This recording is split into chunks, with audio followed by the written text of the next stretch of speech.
What I have today is the Argentine Mauser, the model 1909. And Argentina wanted to replace their outdated model 1891 rifles and carbines, and they went with the model 1909, and that was based off the Gewehr 98 with some of the modifications, mainly going from the land vizier sight to the tangent sight. And they also used a hinged magazine floor plate, and they also changed the upper handguard on them. And then they have an auxiliary bayonet lug that was fastened over the bayonet lug so they could use their model 1891 bayonets.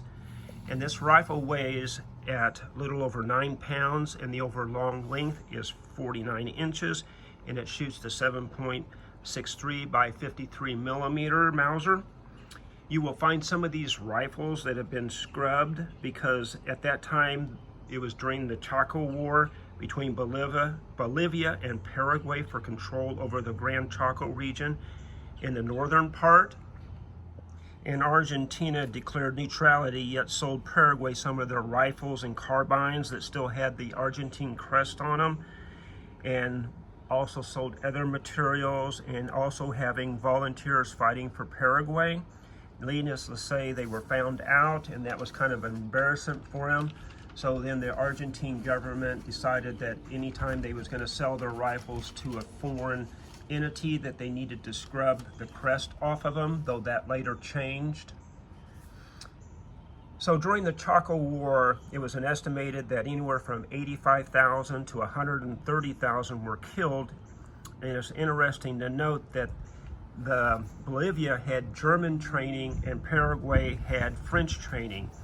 And Paraguay ended up winning in the end, and it was whether because of the supplies or the logistics and tactics.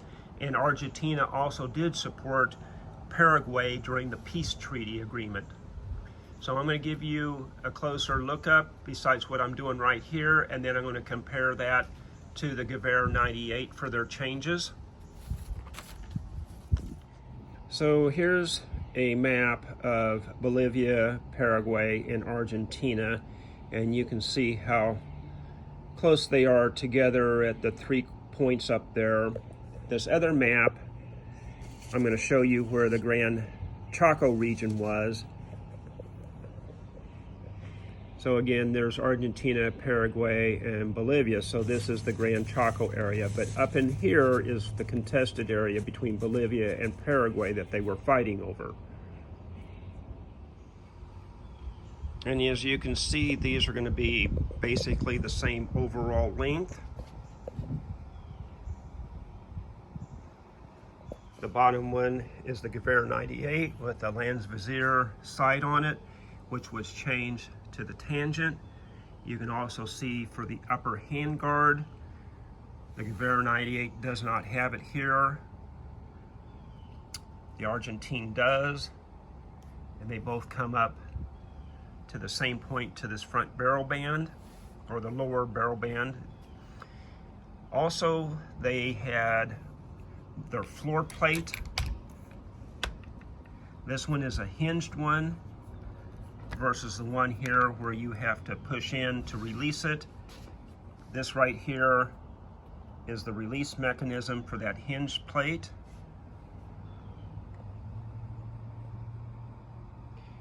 Then going up here to the bayonet lug, let me move this out of the way. They added this over the top of the bayonet lug, and you can see that original bayonet lug underneath there. This was added to the top of it so they could use their bayonets that they had on hand, though they did later change that and use the original bayonet lug for the later bayonets. Here's the floor plate. This gets pushed. Let me try to do that. Pushed, and that releases it.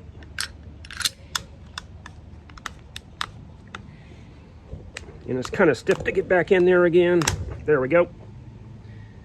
So that's the hinged floor plate.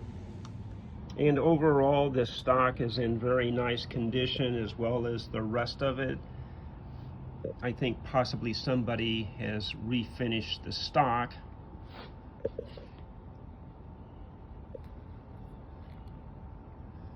There's the crest on it.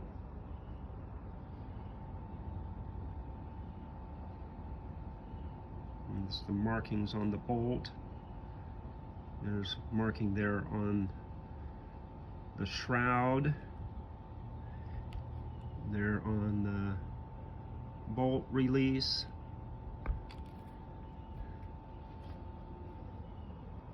Down here on the magazine floor plate and the housing. I also have markings there on the wrist, the pistol grip there. I believe, yeah, there's a, I don't know if that's a marking right there.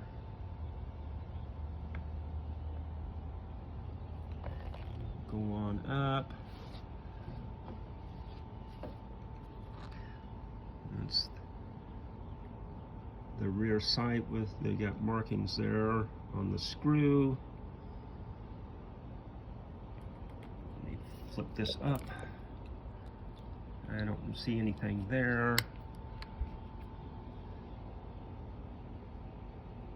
Got a marking there on the barrel band. On the barrel band. And on the front sight post.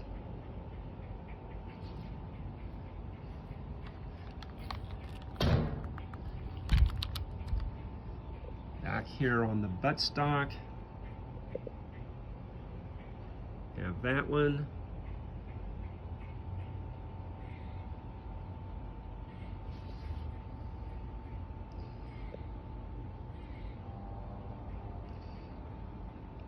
And this is in a different stock compared to what the receiver is marked.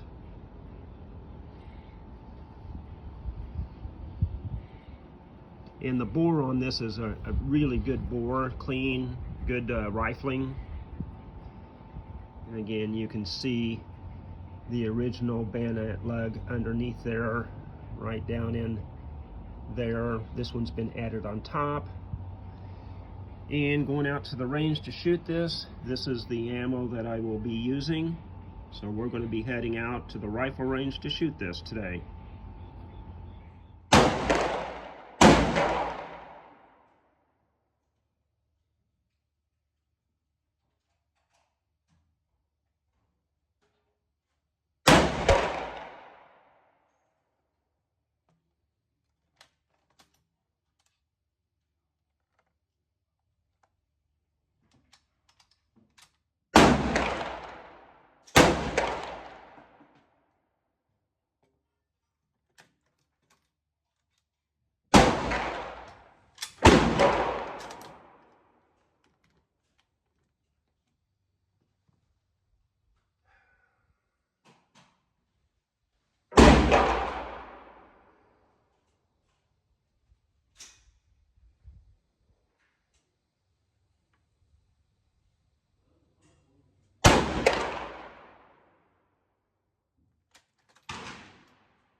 There's my target set up at 50 yards.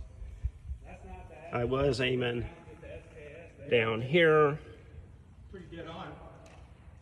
I am, you know, say high, but if I was out at further yardage, it would be better. Stringing it up. But overall, I think this is pretty good. This is my third time out at the rifle range since my cataract surgery, so let's see how things go for the next one.